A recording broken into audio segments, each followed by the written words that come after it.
अगर आपने हमारे चैनल को सब्सक्राइब नहीं किया है तो चैनल को सब्सक्राइब करने के साथ साथ इस बेल आइकन को प्रेस करें ताकि आप देख पाएं हमारी वीडियोस सबसे पहले। तो लगातार हम जो बात कर रहे हैं कि एसओजी के जांच अधिकारियों ने भी यहाँ तक कह दिया है, तो मामला बहुत गंभीर है। खैर एसओजी को नहीं, निर्मल अगर लाइव है तो मैं एक बात आपको बताना चाहता हूँ। निर्मल, आप चूरू जिले के बहुत बड़े किसान लीडर हैं। मैं एक बात बताना चाहता हूँ, तो आपके वहाँ के एसपी आया है नया, यादराम फांसल, जो कि हमारे हनुमानगढ़ जिले से गया था। यादराम फांसल इस घटना के समय यहाँ एसपी था, और इस पूरी घटना में जितने बाकी अफसरों की जितनी जिम्मेदारी थी उतनी ही यादराम फांसल की जिम्मेदारी थी, क्योंकि वो जिले का टाइगर था। और मैंने मेरी आंखों से देखा है कि बहुत सारी बार यादराम फांसल ने उस एक महीने के दौरान कम से कम 15 या 16 बार विजिट किया था नौर थाने को। और जब भी आता तो पवन व्यास के मर्डर के लेकर के जो छोटे छोटे बेचारे सिपाही, एएसआई जो लोग प्रयास करते थे, दिन में घूमते थे, उनको आते ही शाम को अपने सीआई के रूम में सबको एक जगह खड़ा करके खुद बैठा रहता था और सबको 1.5 घंटे का भाषण, 2 घंटे का भाषण पिलाता था। यानी 6 बजे थाने में घुसता था, रात को 10-10 बजे तक, 11-11 बजे तक उनकी क्लासिंग करता था। और वो जिस मोड़ पर पुलिस, राजस्थान पुलिस जिस मोड़ पर सिपाही पहुंचते थे, वो हमेशा उस मोड़ को दूसरी साइड में भेज देता था। यानी ये बात करते होली की और वो बात करता दीपावली की। यानी उसका वो पूरी जांच को गुमराह करने में, पूरी जांच को गड़बड़ करने में उसकी भी महत्वपूर्ण भूमिका है। मेरी तो विशेष रूप से पर्सनली मांग है कि जिस दिन इसके मुलजिम पकड़े जाएं तो उसका भी बहुत बड़ा खुलासा होगा। और मेरे को तो ये शक है कि अगर यादराम फांसल का नार्को टेस्ट करवाया जाए तो मुलजिम अपने आप पता लग जाएगा। बिल्कुल, ये भी एक बहुत गंभीर आरोप कहें, कोई अतिशयोक्ति नहीं होगी।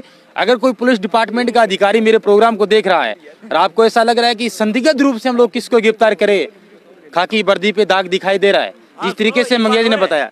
चक राजा सर हत्याकांड भी हमारे यहाँ हुआ था, उस समय भी स्वयं से यही एडिशनल एसपी था यादराम फांसल।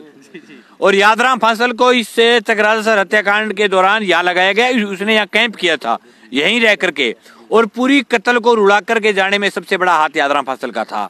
और उस समय यादराम जो लाठीचार्ज हुआ वो सब यादराम फांसल के टाइम में हुआ, इनके आदेश से लाठीचार्ज हुआ था। और पूरी कत्ल को रुला करके, पता नहीं इसने क्या खाया क्या पिया, ये जाने इनका राम जाने, लेकिन कत्ल को रुला करके ये आदमी गया था चक्राजा सर की। फिर उसके बाद इस कत्ल को भी रुलाने में यादराम फांसल की महत्वपूर्ण भूमिका है।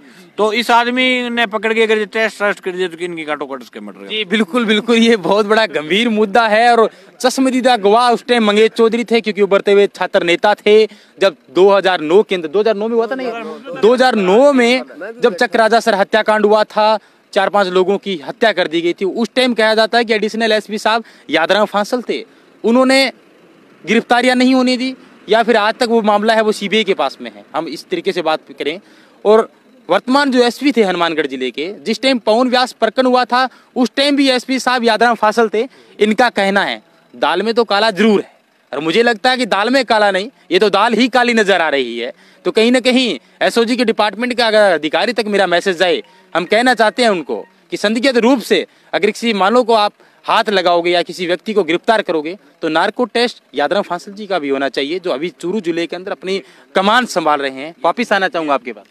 क्या है ये एक बच्चा है मुबीन, पहले आप इनसे बात करिए। ये इनको कोई गजल याद आई है? जी बिल्कुल, आइए आइए आइए। मेरे साथ 60 लोग लगातार जुड़े हुए हैं, आ रहे हैं जा रहे हैं, बहुत सारे साथी देख रहे हैं। आपका शुभ नाम क्या है? मुबीन जी, मुबीन खान।